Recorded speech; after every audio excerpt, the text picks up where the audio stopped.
Hey there, welcome back to Kitchen Faucet. Today we've got a quick and helpful DIY project. We're going to replace the seats, springs, and O-rings in this Delta faucet. A leaky faucet is the most common reason for doing this, and we'll walk you through it step by step.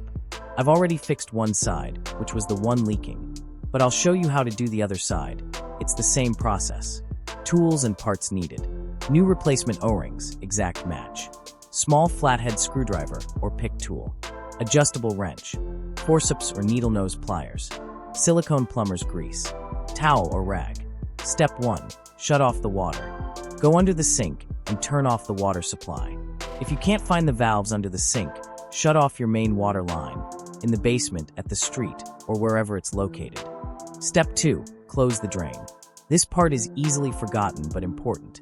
Close the drain so you don't lose any small parts during the repair.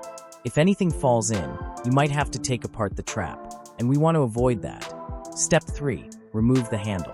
Use a small flathead screwdriver or your fingernail to pop off the handle cover. Inside, you'll see a Phillips head screw. Unscrew it.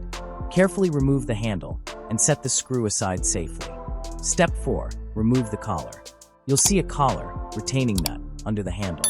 Use channel locks or an adjustable wrench to loosen it, lefty-loosey. Once it's loose, you can remove it by hand. Be ready for a small amount of water to come out, nothing major. Step 5. Reassemble everything.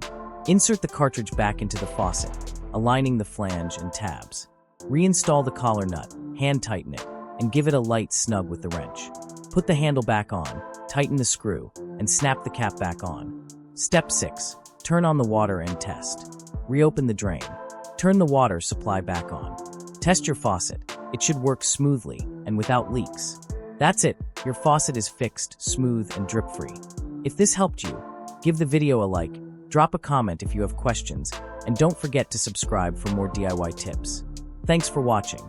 Good luck with your repair. You've got this.